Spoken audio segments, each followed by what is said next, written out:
All right, welcome back, everyone. So, a few interesting stories to go into. I want to go over first what's happening with this Chinese real estate bust about to happen. Because, folks, this isn't just about China, this is about the global economy. And guess who China wants to bail them out? The United States. And pretty much it's in Biden's hands right now. If he chooses to get rid of the tariffs that Trump put on the Chinese Communist Party, if Biden decides to get rid of them, this may save the CCP. But if he does not get rid of them, the Chinese Communist Party will very likely at least collapse economically. And you'll see a very interesting ripple effect across all the people who poured money into China. This does not really affect you and I so much. But you're going to watch a lot of companies that have been pouring money into China take a pretty big hit from this, which means they're going to be significantly lobbying the United States government on the behalf of the Chinese Communist Party. And again, one of the main points they're going to be trying to do is to overturn Trump's tariffs on China in order to save the CCP. Been saying for a while, folks. Remember I was saying I didn't think the CCP would make it this long. Some big stuff's going to be happening very soon. We're going to see how it goes. Also, as this happens, interestingly, the Chinese Communist Party is in an arms race with the United States. And they're launching a lot of very strange internal purges and campaigns targeting different people within the society, including within the Communist Party itself. And as this happens as well, you have the US, Jen Psaki, saying that we don't want this kind of Cold War with China. Now, there's some interesting things going on. I want to be talking about these. And also, folks, here in the United States, anyone remember the Green New Deal?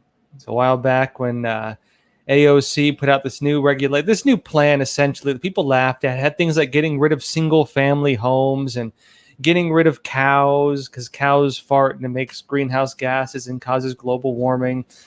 And things like getting rid of boats and airplanes and stuff. Or I think they wanted to keep boats, but they want to get rid of airplanes or something like that. All kinds of stuff. People laughed at it. They said, "Oh yeah, those crazy socialists and their crazy plans." Guess what, folks? A lot of those things they talked about are now being implemented. And here in the United States, we now see the start of this happening in regulations across the country restricting permits for single-family homes. Getting rid of single-family homes was actually one of the things they discussed. And as we speak right now, this is starting to happen. I'll be going over some stories on this, explaining what exactly is going on, what it means for homeowners out there especially. And folks, that said, it's good to see you all here. Yeah, Elaine Lesher, you said they are doing it, but Plains Electric now. Yeah, Laura Piana, you said lots of evil taking place. I'd have to agree with you. Alyssa O'Donnell said Biden is fixing Trump's border crisis. You need to be impeached again. Yes. Rachel Roque said, I'm eating a delicious T-bone steak right now. Yeah, there you go. Shalmu's boss. None of that bug meat just yet, folks. We're sticking with beef for now, except for you vegan friends. If you like bug meat, be my guest. But hopefully we'll have real meat in the meantime. All right, folks, that said, let's jump into the first story for the night. I want to go over what's happening with this looming economic disaster. And a disaster economically, but one that may benefit the world if it means the Chinese Communist Party taking a major blow, which it looks like it's about to. Let's go into it. Now, this is about a real estate company in China called Evergrande. Let's go into it. It says here, Evergrande falls further as S&P warns Chinese bailout unlikely. They're basically waiting to see whether the Chinese Communist Party is going to bail out this very, very large real estate company in China. And I'll explain why this is a big deal. This isn't just about Chinese real estate. I'll explain. Now, it says here, first of all, China Evergrande Group. Their stock and bond values fell further on Tuesday, fueling concerns about broader influence after S&P Global Ratings warned that Beijing is unlikely to bail out the developer. Evergrande shares in Hong Kong fell as much as 7% on Tuesday before closing 0.4% down, following a 10% drop the previous day.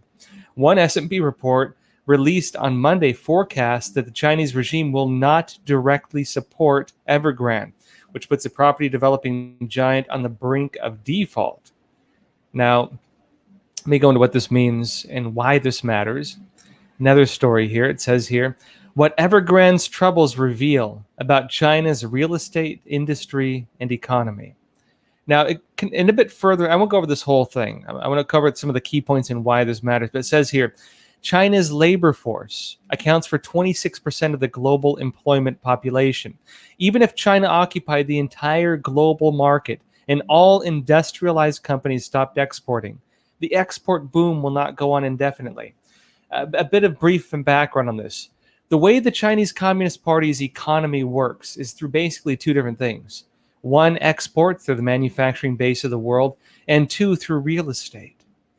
Now, even if the Chinese Communist Party were to control all manufacturing in the entire world, because of their huge population, again, about 26% of the global employment workforce, even if they had everything, you would see things slow down. They need to keep things growing because that's how stock markets work. They need to keep things moving. But folks, it's hit a bubble now with the real estate. Now it says here, in order to maintain high economic growth, China promoted infrastructure construction and real estate development, thereby stimulating a round of booming construction projects.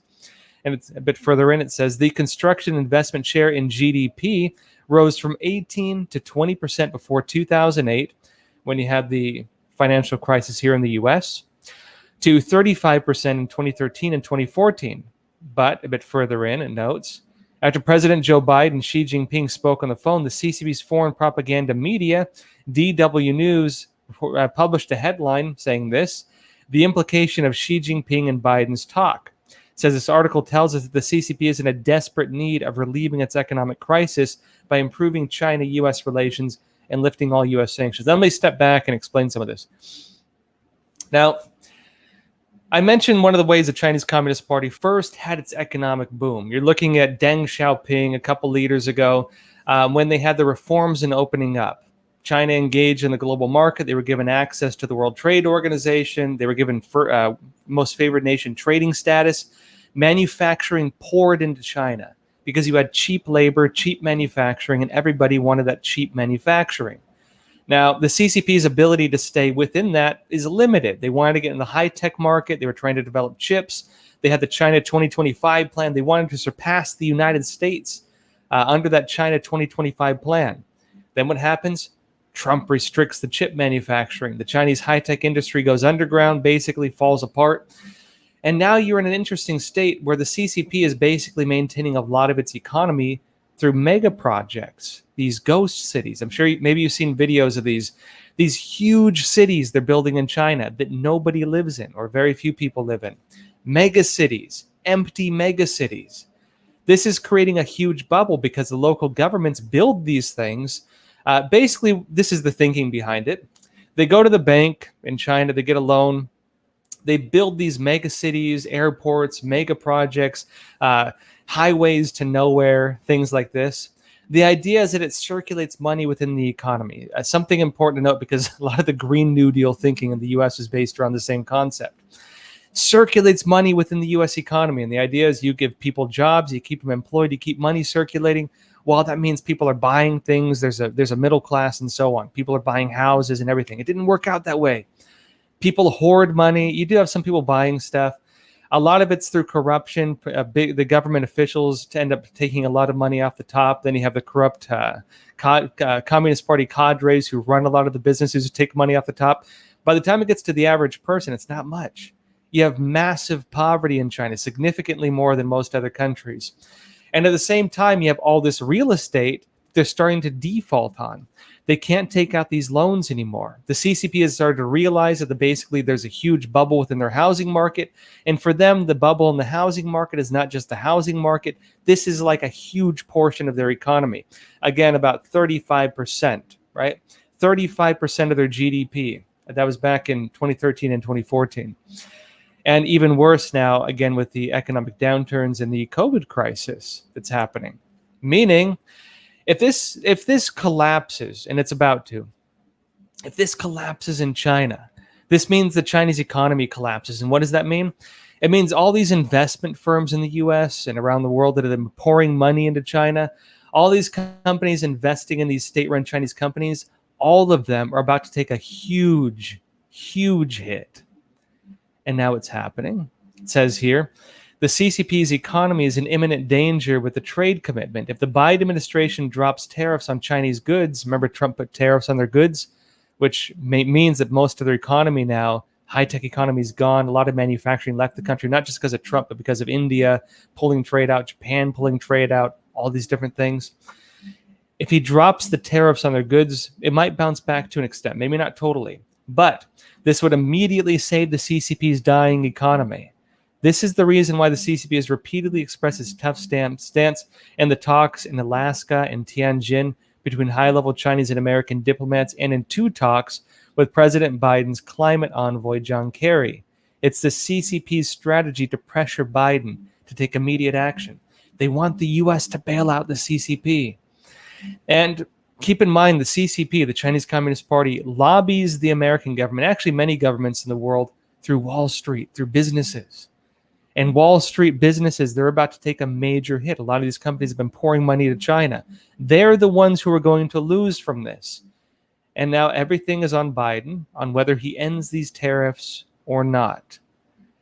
Now, this is going to have some global impacts, but it seems to be that the trajectory is heading in the opposite way. It does not look so far like the U.S. is going to basically save the CCP. It doesn't look it's going to happen. And I'll go into that in just a bit. But first of all, folks, I had mentioned we're still demonetized by YouTube. Luckily, though, we do have sponsors. And tonight's episode is brought to you by American Hartford Gold. Now, with all the turbulence in the economy, Chinese housing crisis, multi-billion dollars in spending, more multi-billion dollar spending packages being negotiated right now. Actual inflation, we've been talking about it happening right now. And a lot of other things I'll be going into in just a minute. Folks, you can consider investing in an asset that tends to be both stable and on the incline. Those are gold and silver. Now, American Hartford Gold is one of the highest rated firms in the country with an A+ rating from the Better Business Bureau. They can have your gold and silver delivered right to your doorstep or into your IRA. To learn more, you can check out the link in the description below, where American Hartford Gold is providing a free 25-page information guide. Even if you just want to learn about investing in gold or silver, it's free. Check it out. It's in the description below. If you call them now as well, you get up to $1,500 of free silver in all qualifying first orders. The number for that is 877-260-2764, or you can also text Joshua to 65532. And big thanks out to American Hartford Gold for sponsoring tonight's episode. And on that note, guess what? Talking about the instability within the markets, the instability within Wall Street. Get this: the U.S. SEC right now is warning. That's a Securities and Exchange Commission. The U.S. SEC right now is warning investors of risks from certain Chinese business entities. Now, you would think that they'd be aware there are risks dealing with Chinese businesses, but this is a bit different. Now, you might know, everyone knows, I assume, to some extent, the Chinese Communist Party, there are Chinese businesses on the American Stock Exchange. You can put money on the stock exchange. Some of that goes into Chinese businesses. The problem is there's different standards that Chinese businesses are held to that other countries in the world have to abide by. The CCP doesn't have to.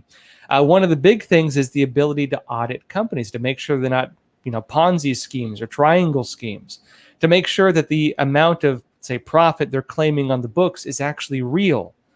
Because, folks, if it's not real, you're looking at like a Bernie Madoff scenario on a much, much larger scale. Imagine Bernie Madoff on like the scale of an entire country. This is what the CCP has been doing, essentially. They're making it so that the U.S. cannot actually audit Chinese companies on the U.S. stock exchange. But guess what? That is now changing. And the SEC is now warning investors, hey, maybe you want to think twice about some of these investments. Remember, we saw some of what happened, Luckin Coffee being one example. The very few Chinese companies that have been investigated, you did find out they were lying about their numbers. Let's go into it. It says the U.S. Securities and Exchange Commission, the SEC, on Monday issued its latest warning to people looking to invest in Chinese companies listed in the United States. In an alert to investors, the SEC detailed the potential risk in putting money into US listed companies that have contracts with but no control over a Chinese entity, known as a variable interest entity, or VIE. It is the most recent move by the agency to address concerns that Chinese companies are flouting rules for accessing US markets, like, for example, not allowing themselves to be audited to prove they're not Ponzi schemes. Now, in July, the agency said that it will not allow Chinese companies to raise money in the United States unless they fully explain their legal structures and disclose the risk of Beijing interfering in their businesses.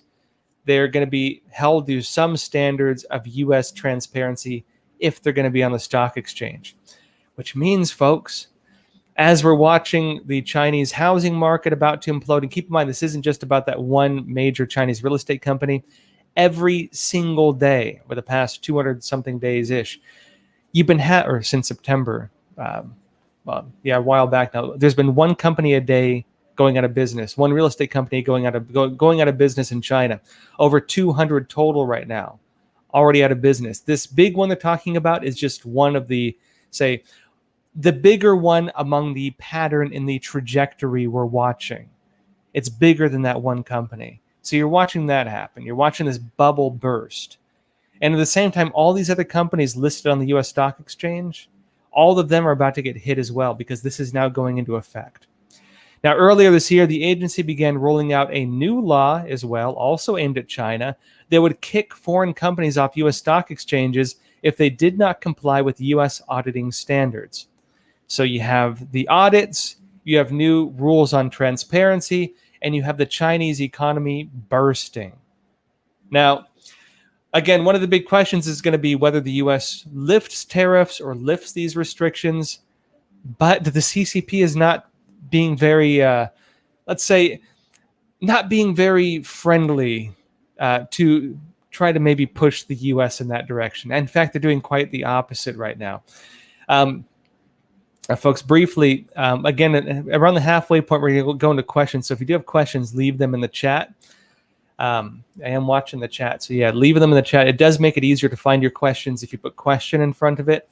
I want to talk in a bit about what's happening with this Green New Deal policy in the United States, and how this Green New Deal policy is trying to end single-family homes, something a lot of us laughed about because we thought it was absurd. It'll never happen.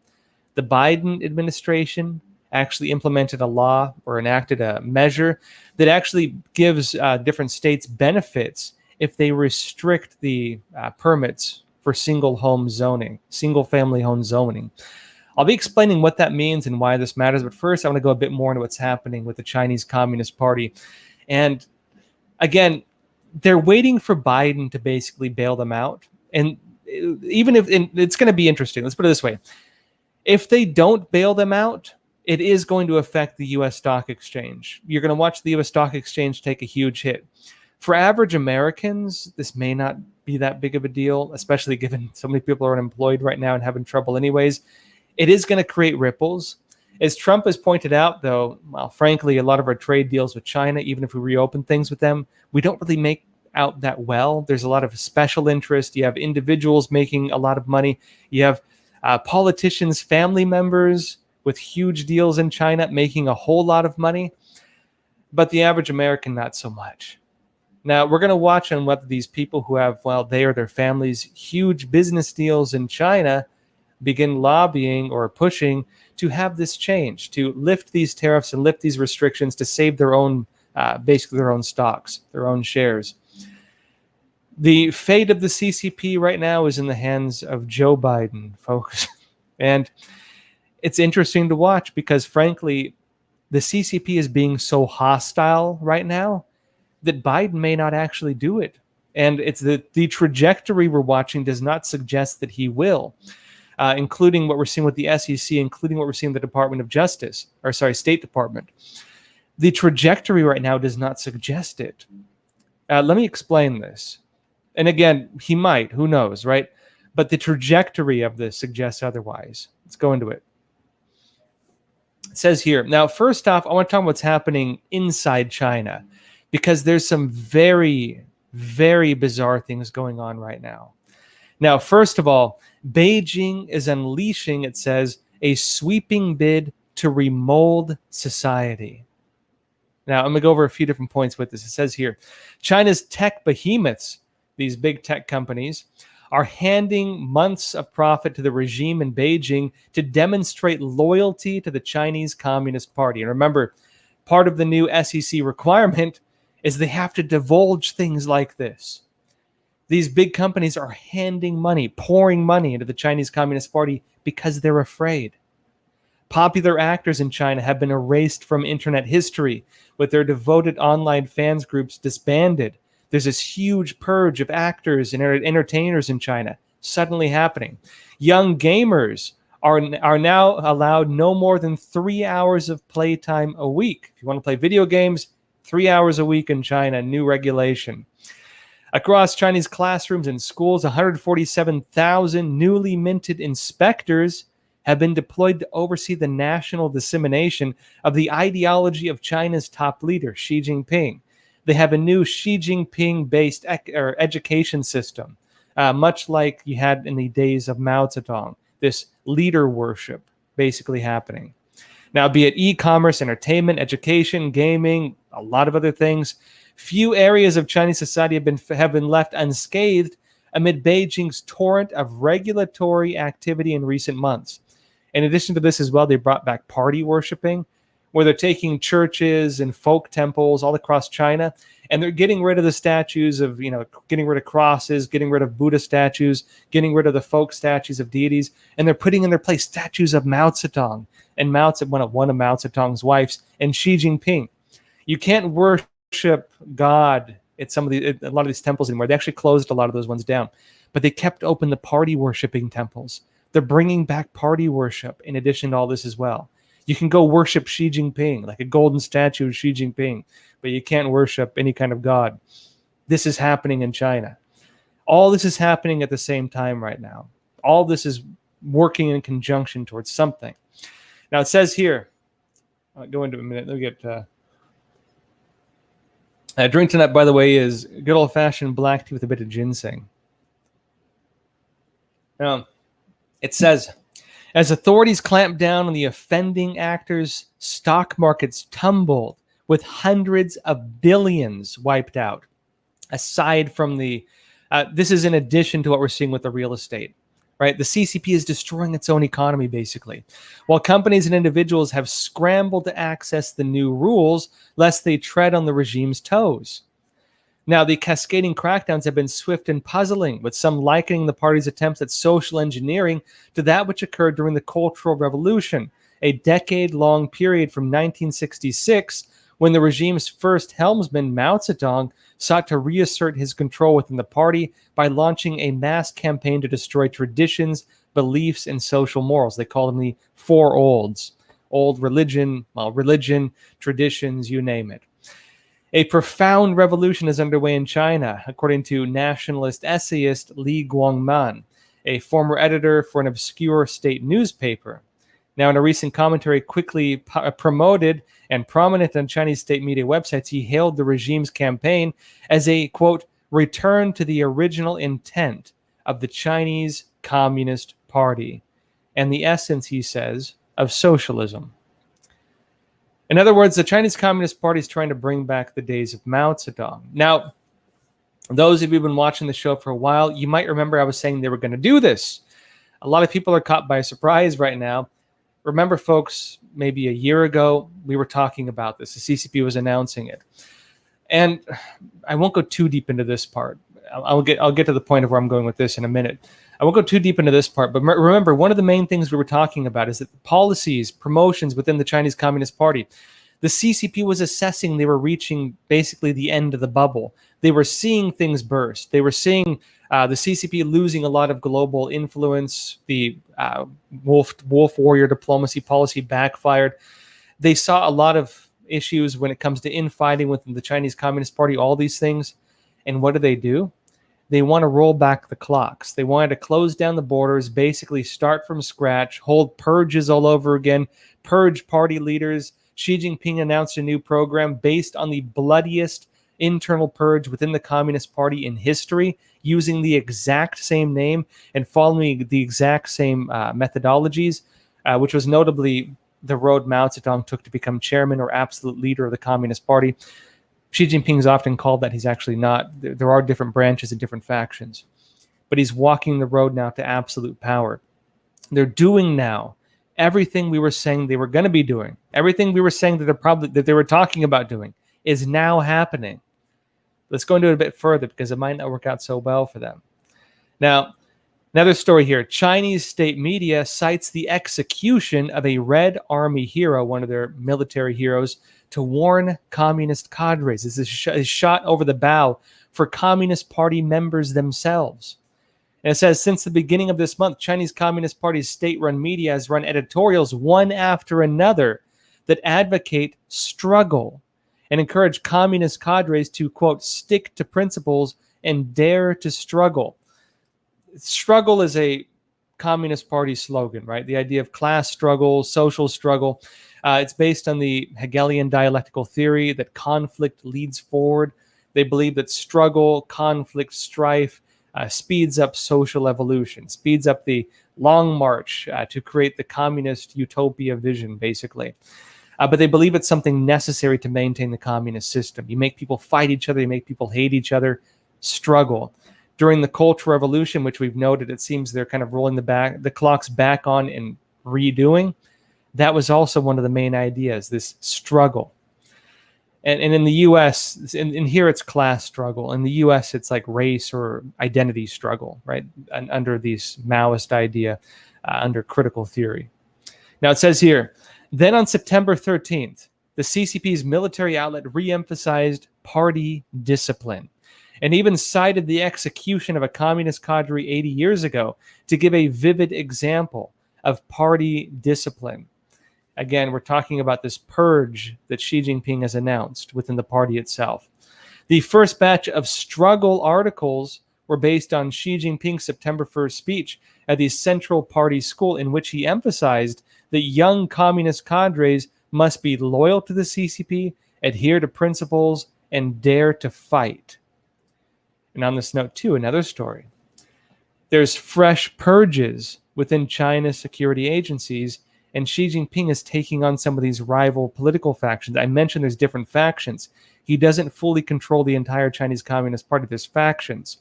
He's now purging people within these factions, which, again, if you've been watching the show for a while, you might have known was going to be happening. Now, there's a trajectory of this. It has to do a lot with the United States and this potential global economic disaster that's looming right now. And this, I'll get into this in a minute. Let's go over this first. It says, on September 10th, Chinese former police officer Deng Huling stood trial in the northern city of Baoding. Accused of accepting bribes, the former head of public security of Chongqing and southwestern megatropolis of 23 million people pleaded guilty and expressed remorse for his actions. And I won't go over all these, but it says here, the recent purges of this individual, another one, and others appear as a continuation of Xi Jinping's protracted struggle to eliminate or reduce the influence of factions that have undermined his authority since he assumed office in 2012. Again, he's walking the steps that Mao Zedong took to become the absolute leader or the chairman of the Chinese Communist Party.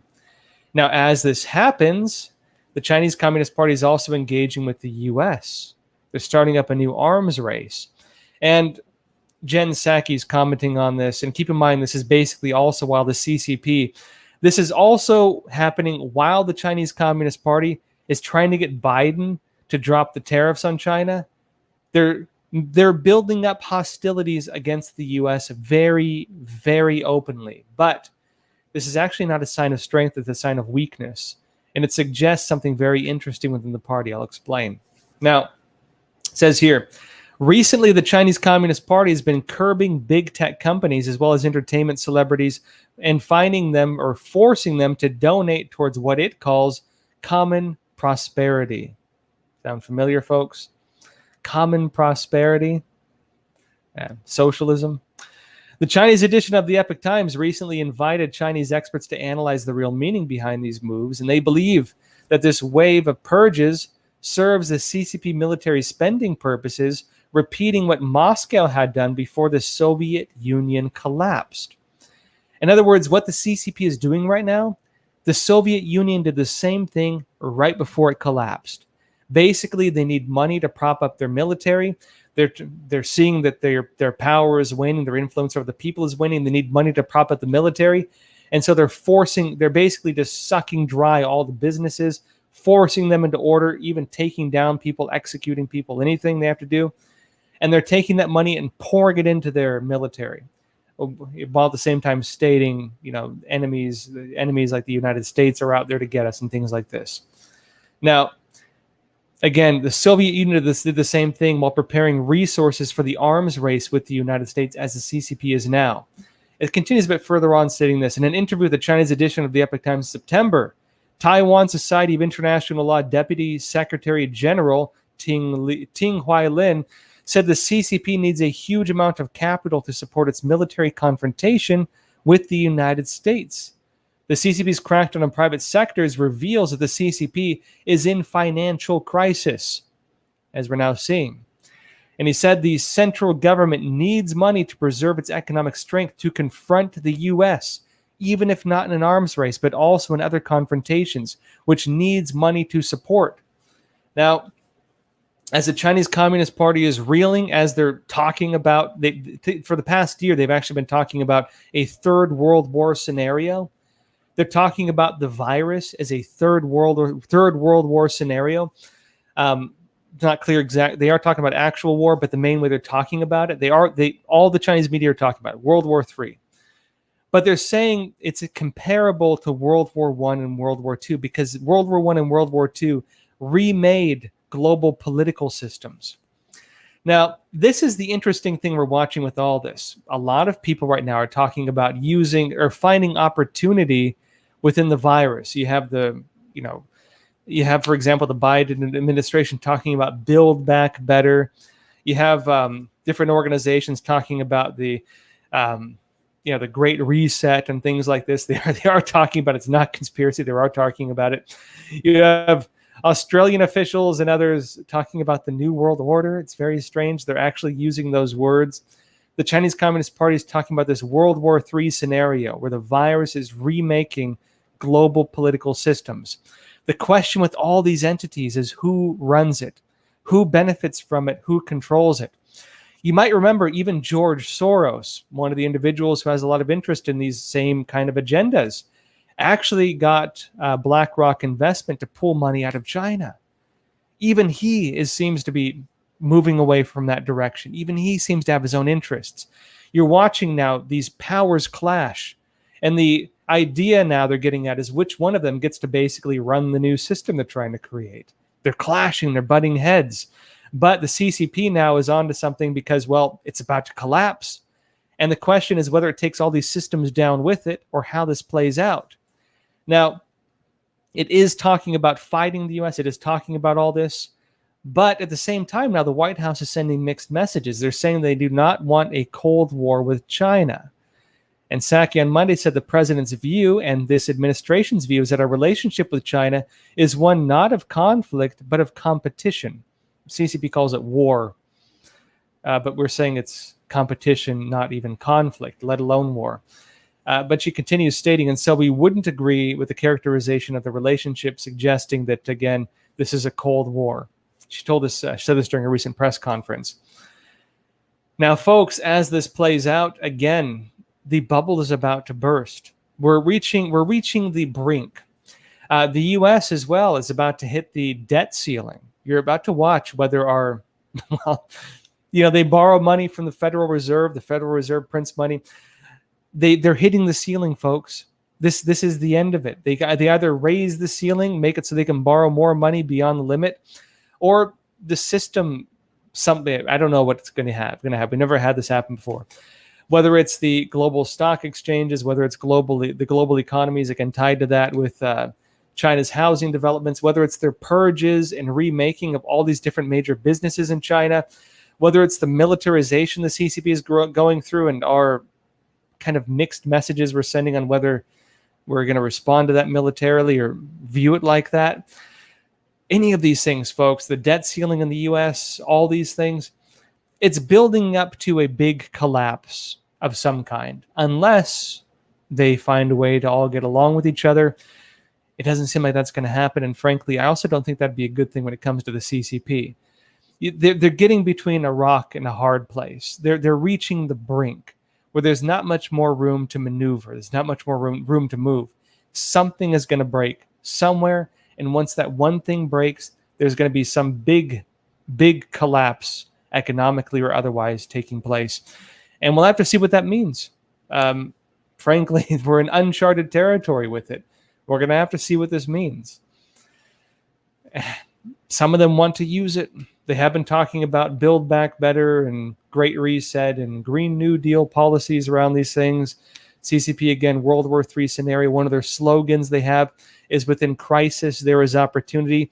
In Biden's statements at the United Nations today, he said something very similar, to find opportunity within this crisis that the world is in. They're all playing on this, folks. Now, that said, let's go into some questions for the night.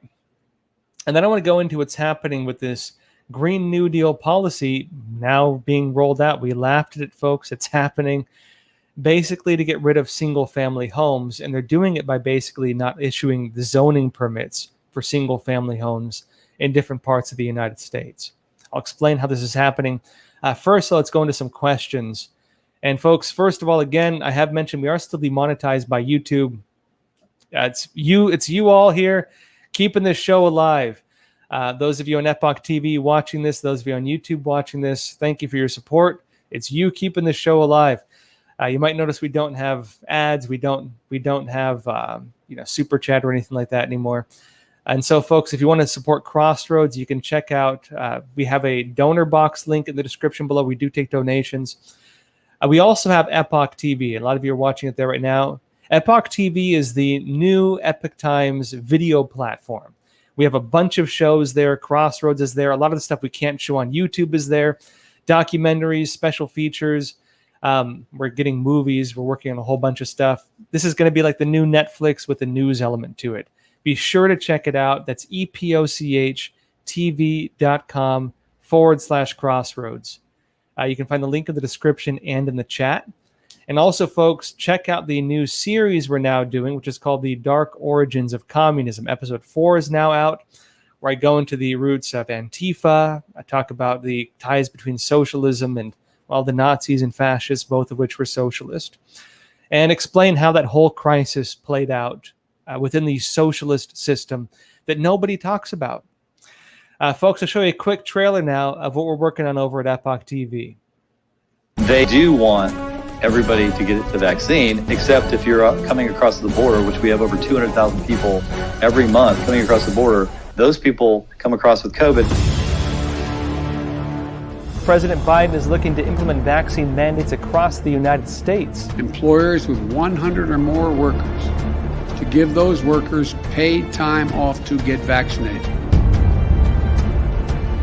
Since there is no law, the president certainly can't just make up a law and start ordering you to do things like get vaccinated.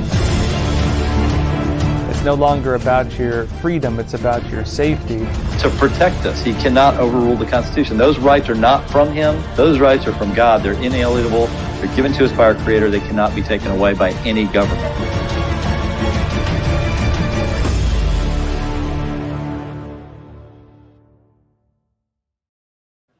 All right. So that's our new interview just came out with Texas Attorney General Ken Paxton. Great interview. Check it out. We do have a good clip of it on YouTube, full version on Epoch TV.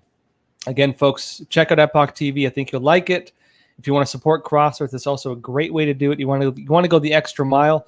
Tell a friend or family member about Epoch TV. That's epochtv.com/Crossroads. The link is in the description and in the chat. That says, go into some questions. First off is from Crazy Morp. He said, Josh, is Epoch public? You're asking whether the Epoch Times is on the U.S. stock exchanges. No, we are not. And I don't think we plan to. So the Chinese Communist Party hates our guts. They've been trying to stop us for a very long time. They have annual meetings on how to stop us. And a lot of big companies and groups here in the US and elsewhere also don't like us very much either. You can guess why. But frankly, if we were to make Epoch Times public, it would mean that people could buy us out. People could come in, take over the board of directors, anything like that. And if that were to happen, it would mean that, well, what we stand for would be very hard to maintain. And so we never plan to do that, basically.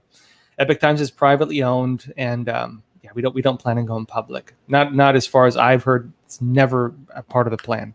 So have no fear. And, it's not something we'd like to do. In fact, you might even notice if you read the newspaper, we don't have a lot of advertisements. That's what happens when you refuse to change your content to, say, basically suck up to advertisers. A lot of times they want to try to control what you can or can't say. If you criticize the CCP, the Chinese consulate will actually call them sometimes and tell them to drop the ads or it's going to affect their business in China. This actually happened to us. And so Epoch Times is mostly financed by readers like you. And so, it's your subscriptions keeping us going, and that's pretty much our model. It's very hard to censor also, which actually helps us. You're also saying, thank you. You said, I have some extra money. I am investing in good patriot companies like Epoch Times. I appreciate it. Yeah, we're not publicly listed though, but I do appreciate it. Next question's from T. He said, question, Josh, will you please do a special on medical murder for profit? So I recently did a video on live organ harvesting in China, where they use political prisoners and religious believers as like cattle for organ harvesting. Horrifying stuff, folks. Epoch Times actually broke the stories on this going back to, I believe, 2006. And we had whistleblowers coming out of China at the time, very bizarre claims. A lot of people criticized us for even reporting it at the time. They were like, oh, this is hearsay. Oh, it's rumors. It's conspiracy theory. Well, it's all true. The Chinese Communist Party is using prisoners of conscience, religious believers, and others as living sources for organ transplants. The largest victim of this is practitioners of Falun Dafa, also called Falun Gong, which is basically people just trying to be good people. It's like Chinese yoga, you could call it. They just do meditation in the morning. Oftentimes you might see them in parks, and then try to hold themselves to standards of being honest, kind, and tolerant. Truthfulness, compassion, forbearance being the three principles of it. People are killed in China for practicing that because the CCP deemed it a threat to the atheistic rule of the Communist Party. 100 million people persecuted. And frankly, you'll hear very little about it in most media, and you have to ask yourself why that is. I would like to do something more in depth about that. And there's been some private investigations on it that are very good. You can read the books, Bloody Harvest, I think it's called. It's by David Kilgore and David Mattis. These are two Canadian former officials. Very good independent investigation into the live organ harvesting. Epoch Times has also had several articles on it as well. You can find it on our website, and it's horrifying, folks. You also now have Doctors Against Forced Organ Harvesting, DAFOH. They just held a symposium, and you can actually watch that also on the Epoch Times website, talking about exactly what's happening with this practice. One of the big concerns they raised is that because most organ transplants in the world need to be done with organ donors, it's actually a very slow process. It's very hard to advance it, because the pace of research that you can go at is limited by organ donors. And basically you have to have people who are like brain dead on their deathbeds, and they do the organ transplants. You have to sign the thing saying you'll give your organs. In China, going back a very long time, you don't remove your organs. You don't desecrate bodies. They believed, if you read most Chinese literature going back through history, they believe that if you, for example, cut off a limb of a body or remove an organ, that actually the spirit will have the same type of damage done to it. And so it's very hard for them to get donors for organ transplants. To get around that, the Chinese Communist Party started using prisoners, people who are on death row, for organ transplants. And that then went into prisoners of conscience, religious believers, people who are just there because they believe in God or religion or just being good people, now being used like cattle. And there's horrifying stories, people being strung up on chains and in trains and stuff like this, like cows almost. And I mean, horrifying stuff. And the problem we have with this, as was mentioned in this recent symposium, is that because the CCP doesn't have to rely on a donation system, they can basically pull people out of the prisons on massive scale. They can do organ harvesting on demand. They can do it on huge levels. It means that they're setting the standards on organ transplants. They're the ones advancing the industry. And if nothing is done to hold the CCP accountable or stop this from happening, the Chinese Communist Party is going to establish the global standards on organ harvesting, meaning these practices could spread to other countries. Now, this may sound far-fetched, but already as we speak, a lot of countries here in the US and otherwise, you can still travel to China and have a person murdered and get their organs. You can do that in some countries. If you need an organ, you can go to China and have someone murdered and they will give you their organs. This happens right now, this organ tourism. It is already to some extent impacting the whole world. If this trajectory continues, think of where that's going to go. It's very concerning, and it's moving very quickly in that direction. Another question here. You continue. You said it's what's openly happening in hospitals also with COVID patients and will continue unless something major occurs.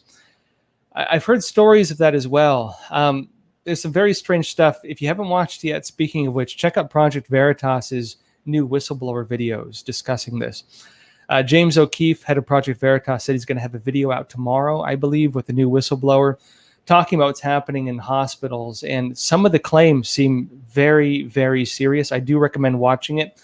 You can find that on their website, Project Veritas. Highly recommended. Another question from Lins99. He said, are Taiwan, Hong Kong, and India being encroached upon / taken over possibly because China is trying to save their own economy by trying to take over another country's economy? No, not quite. It's a bit more well, maybe partly, but it's a bit more complicated than that. A lot of China watchers, myself included, were kind of surprised that the Chinese Communist Party would dare do what they did to Hong Kong, because Hong Kong was basically the Chinese Communist Party's sock puppet that it propped up for the whole world to launder money, to do trade deals with the rest of the world, because Hong Kong had special trading status that the Chinese Communist Party doesn't have elsewhere.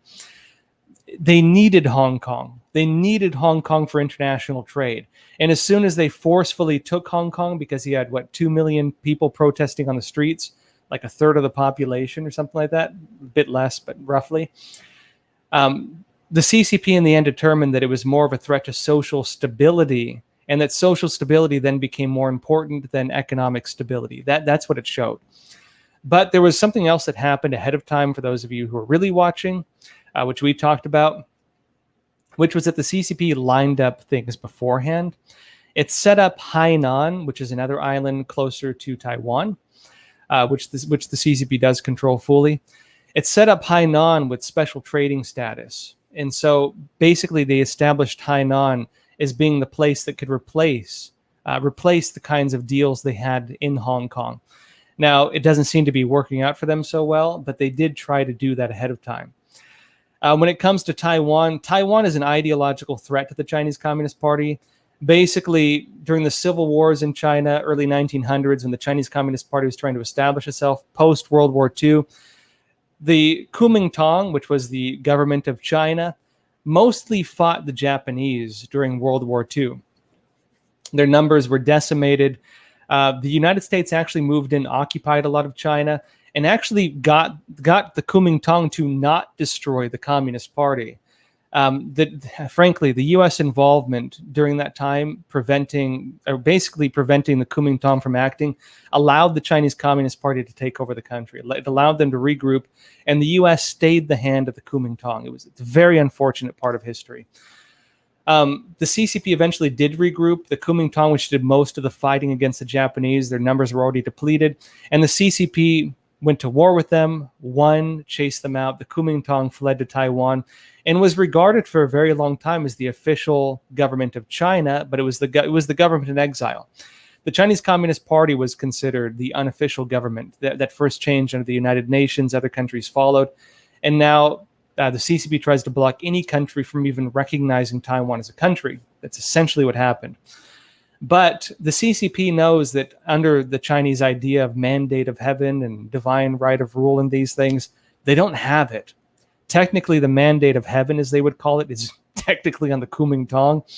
Kuomintang, ironically, has become more pro-CCP as well. I won't get into the whole history and story of it. But Taiwan, because of all of this, is regarded as a constant threat to the Chinese Communist Party. The CCP looks at it with jealousy because Chinese people can say, get fed all these narratives from the CCP that, if we let you have your rights, if you could freely believe in religion, it'd be chaos. Folks, we can't let you have freedom. Imagine all you crazy people with freedom. What a crazy thought. They can look across the water to Taiwan and they can see a very successful, very modern country.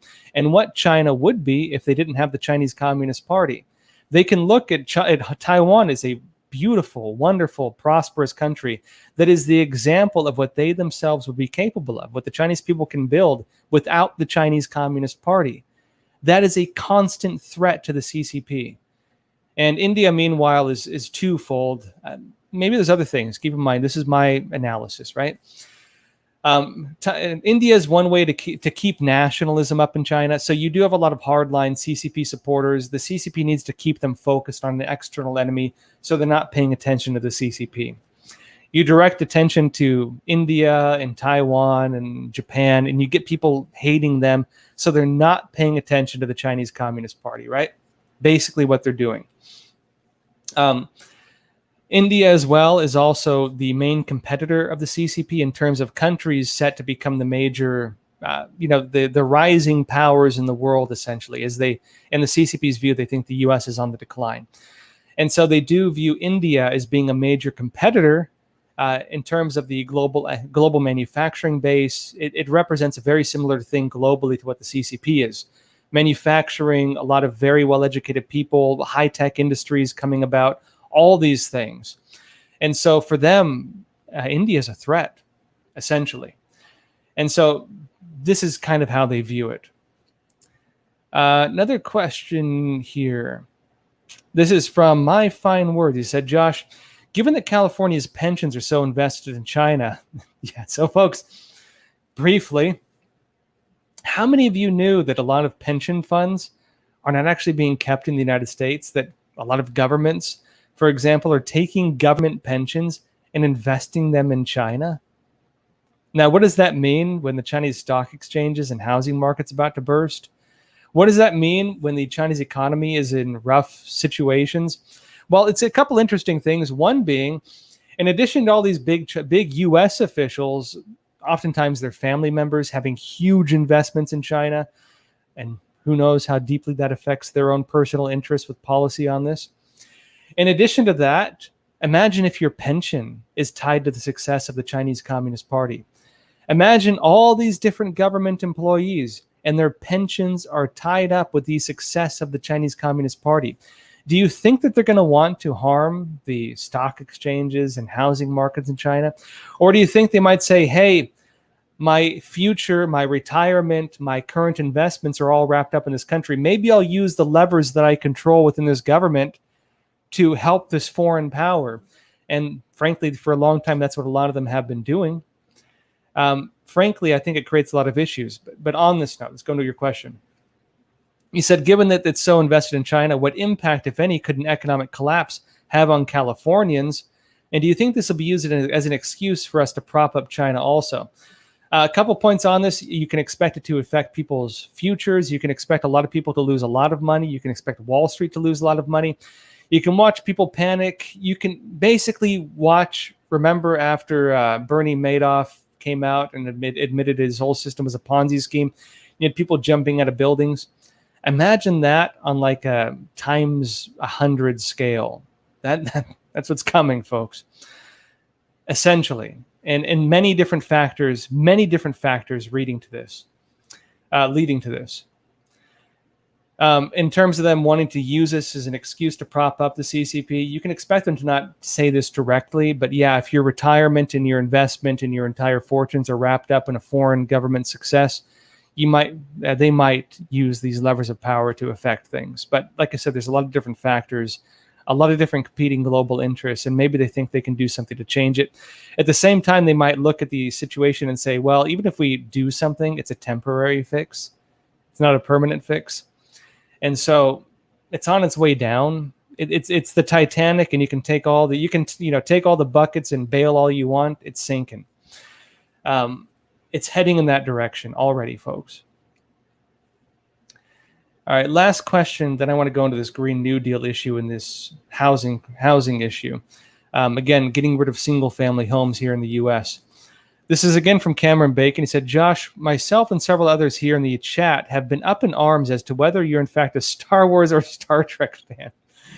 Care to shed some clarity in this burning conundrum for your loyal subscribers? I'm a fan of the original Star Wars movies, and I did watch Mandalorian. I did like Mandalorian, although I don't like what they did in terms of them purging, I guess you could call it, the female actor. I can't remember her name now. Because she came out and made political statements I didn't like. I do like the original trilogy, the first 3 Star Wars films. Frankly, I couldn't even watch the ones they made recently. I couldn't stomach them. And so, such is life.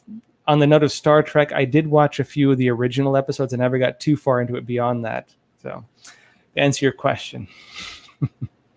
One of you is asking, too, about Outlaws of the Marsh. So, you might see this shelf right here, this one. Right here, I have a lot of the Chinese classics, the 4 great novels, which would be Journey to the West, Outlaws of the Marsh, Dream of Red Chamber, and Romance of the Three Kingdoms, also Creation of the Gods, which is surprisingly hard to find. These are the 4 Chinese great novels, and then Creation of the Gods is kind of like another one of their major novels. You're asking about Outlaws of the Marsh, one of my favorite books. It's a fantastic book. It's a bit savage, to be honest, but it's a very good book. It's considered like the Chinese Robin Hood, and it plays in the idea of 108 warrior spirits incarnated in China to basically purge the country of corruption. It's a very fun book if you want to read something fun. All right, folks, that said, let's jump into the rest of the stories. I want to go into what's happening with this Green New Deal advancement, because no one's really talking about this. No one is putting 2 and 2 together with what's happening in the United States right now with these single-family homes issue. People are talking about the surface news, but they're not mentioning the fact that this ties to something that was discussed both in the Green New Deal and actually implemented through Biden's policies. Let me explain this. One sec. All right, it says this. I'll go over the surface news first, then I'll go into the details of what's really at play behind this. Now, it says here, apartment building construction rises sharply in August, single-family housing declines. Nobody's talking about why this is, but I'll explain real fast. It says here, home construction saw a better-than-expected rebound in August after a contraction a month earlier, though the strength was all on the back of sharp gains in apartment buildings. Apartments, folks. While single-family house sectors saw declines. Why is that? It says a bit further in, multifamily starts rose by a sharp 21.6% over the month in August to 530,000 units. Single-family starts, however, posted their 3rd consecutive month of declines in August, falling 2.8% over the month to 1.076 million units. Building permits, and this is where it gets interesting, building permits, because a lot of this is zoning, a leading indicator for future construction, climbed 6% in August to 1.728 million, the highest number since April 2021. The gains were mostly concentrated in the multi-family home segment, which saw permits rise 19.7% over the month, with single-family construction permits rising just 0.6%. Now, that's the whole country. That's the whole country. In California, let's step a bit further into the details in this. It says, what just happened? This is another story. What just happened with single-family zoning in California. Something's happening to single-family homes, folks. What is it? It says here, Governor Gavin Newsom, who's still in power, on Thursday signed 2 bills meant to make it easier to build more housing in California. The first, Senate Bill 9, makes it possible to build more than one housing unit on land that was previously designated for only one. The second, SB 10, allowed for denser development near public transit corridors, such as bus and train lines. It continues saying, single-family zoning, which is, I'm going to explain this. This is important as we go explain the next part of this. Single-family zoning, which is how they control these things. This is a New York Times or LA Times story. Single-family zoning refers to a residential area where only one housing unit can be built on a given parcel of land. Think of the Southern California suburban staple of a home with no shared walls. What a concept, folks. Imagine having a home and the wall of your home is not leading to the person next door to you, that you might have a yard separating you and so on, right? It might go away soon, right? Again, you live in a house. In other words, right, not a duplex, triplex, or multi-unit complex. If you live in a house with a driveway, garage, 3 bedrooms, 2 bathrooms in front, back, side yards, it's almost certainly a single-family home. You may not be able to get those pretty soon. That might be a thing of the past pretty soon if this continues. Now it says here, but further in, nearly 2/3 of all the residences in California are single-family homes. And as much as 3/4 of the developable lands in the state is now zoned only for single-family housing, because that's the way it's been.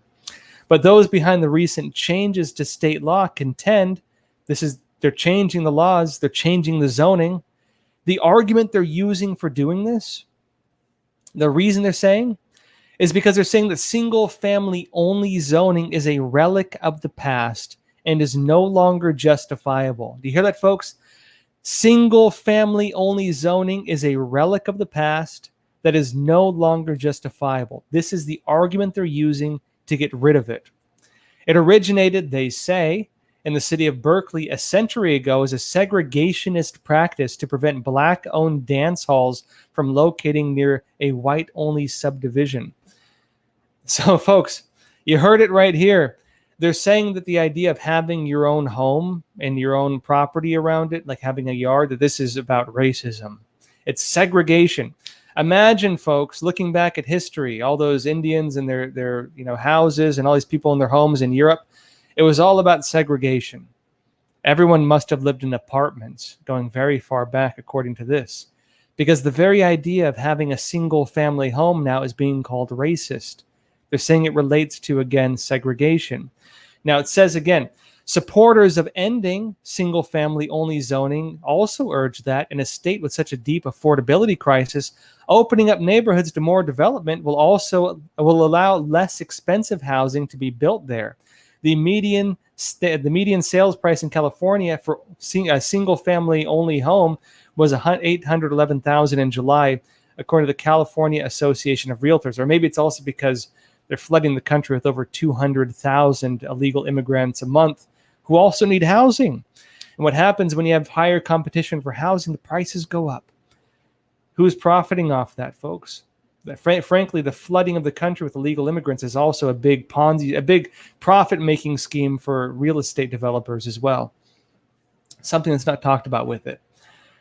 Let's go into what this means, though, on the broader level when it comes to the act. And I know it's late. Hear me out because this is important. I want to talk about it. So stick with me. We'll go a little bit longer tonight. Stick with me. Because, folks, this ties into some background that nobody else that I've seen is talking about. Let's go back in time a bit. We'll start first with what Biden did that made this happen and why he did it. Then we'll go into the picture behind it, which is the Green New Deal. So first off, Biden. It says here, this is USA Today. Biden's infrastructure plan, remember the story, this was a while back, actually not that long ago, a few months ago. Biden's infrastructure plan calls for cities to limit single-family zoning and instead build affordable housing. Get ready to live in your ghetto, folks. It's going to be the ghettoification of American living, basically. This is the idea. Take that system, make it the go-to way. This is the end. This is the end, essentially, of the suburbs. The idea of your white picket fence and your golden retriever in the yard and all that stuff, the American dream, this is the end of it, if they can do it. Now it says here, President Joe Biden wants cities to put more apartment buildings and multifamily units, such as converted garages, in areas traditionally zoned for single-family housing. They're rezoning. It's no longer single-family. They're rezoning because they control the permits. As part of his $2.3 trillion infrastructure plan, cities would allow for smaller lots and for apartment buildings with fewer than 6 units to be built next to a traditional house, which means the value of the house also goes down. So if you're a homeowner, they rezone next to you and you own a house, and they build a 6-unit thing right next to it, the value of your house is probably going to go down as well. Get ready for it. Now, Biden's proposal would award grants and tax credits to cities. So they're giving cities grants and tax credits to do this, right? That change zoning laws to bolster more equitable access to affordable housing. And remember, as you're flooding the country with over 200,000 illegal immigrants a month, they need places to stay. This is what they're doing. A house with a white, this is what it says now. A house with a white picket fence and a backyard for a 4th of July barbecue may be a staple of the American dream. But experts and local politicians say multifamily zoning is key to combating climate change, racial injustice, and the nation's growing affordability housing crisis. So, folks, your house with a white picket fence and a backyard and 4th of July barbecues and stuff like that, the thing of the past, because guess what? It's causing climate change, it's racist, and it's also causing people to not be able to have affordable homes according to them, which is why they're now changing it. That part of the American dream is going away with this rezoning policy. And let's talk now, and I'll end with this. Let's talk about what's happening with the Green New Deal with this. And for this, folks, we have to go back a few years. But this is what they were saying at that time. They talk about Alexandria Ocasio-Cortez, this socialist politician, again, leading one of the members of the squad, putting forward this Green New Deal. And this is according to one of the Architecture Digest magazines. It says here that now, and this is a couple years back, now Alexandria, AOC, the youngest congresswoman in American history, is advancing what Billy Fleming, an activist and landscape architect, called the biggest design idea in a century, the Green New Deal. And they say existing buildings, from houses to schools to coffee shops, produce about 29% of all greenhouse gas emissions, according to the Center for Climate and Energy Solutions. That's why changing how our buildings consume energy and how much waste they generate in the process is an essential tenet of the Green New Deal. Changing every building in America, folks. Some of these solutions are shockingly simple. In theory, anyone can switch to renewable energy or replace their gas stove, a major source of residential pollution, with an electric stove, or uproot their thirsty lawn and plant a victory garden in its stead. But the Green New Deal aims to scale these interventions so that every single building in the country literally is energy efficient by 2030. And they want to have inspectors assigned to this who inspect every single building. You're going to have your Green New Deal representative come into your home under this plan. Biden's implemented parts of it. Come into your home to make sure your home's in abiding by all their Green New Deal policies, folks. This is the idea. And they say, in theory, we could put millions of Americans laid off in the pandemic back to work, painting rooftops white, or improving insulation. So, folks, get ready to build your victory gardens and work for the big government, painting rooftops white and improving insulation in homes, and serving the socialist agenda as they try to recreate the country with these getting rid of single-family homes. Now, a bit of background on this. This was what they did in the Soviet Union. This is what they did in Soviet countries with these big, empty-looking shells of architecture that were these Soviet-era living quarters where your home was assigned to you by the government and so on. The Chinese Communist Party is actually doing the same thing right now. They're also getting rid of single-family homes, and they're forcing people into apartment buildings. This is something that communist countries do. forcing people into, again, these apartment buildings, forcing them to live like that, and getting rid of the idea that you have private property, that you have your own home, that you can buy a home and have it, and that's yours. Because typically, folks, not everyone can afford to buy an apartment building. Well, you can buy apartments, but you never fully own it, right? Anyways, folks, that is the agenda. People laughed at it when they announced it. Biden implemented part of it under his infrastructure projects and other things. And folks, it is already happening as we speak. And funny enough, no one's putting two and two together that this is actually what they talked about doing. Bizarre stuff, more than enough to talk about every night. But we're already over time, and so I'll call it a night here. Folks, again, I do these live Q&As every Sunday, Tuesday, and Thursday, so be sure to tune in. Next episode is going to be coming up this coming, what day is it even? Tuesday? This coming Thursday, 10:30 p.m. Eastern Time, so be sure to tune in. I'll actually be on the road again, so you'll see me on the road again. But folks, I'll still be broadcasting live this coming Thursday, 10:30 p.m. Eastern Time, so be sure to join up.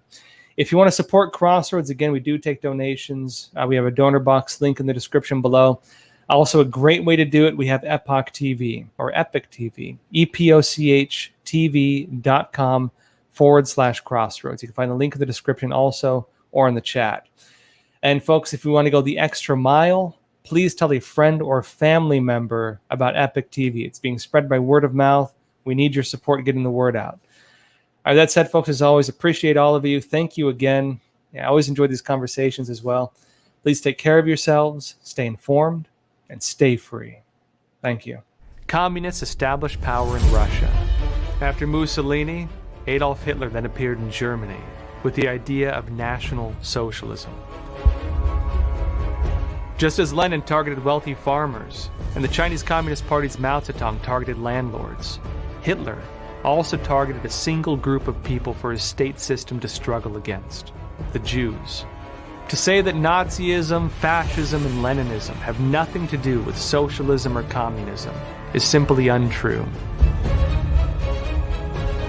The Antifa organization isn't about targeting real fascism as it claims. Rather, it's a strategy for a power grab. With anti-fascist action, the communists pushed the people into a Nazi system that was still under the socialist ideas that were sweeping the world.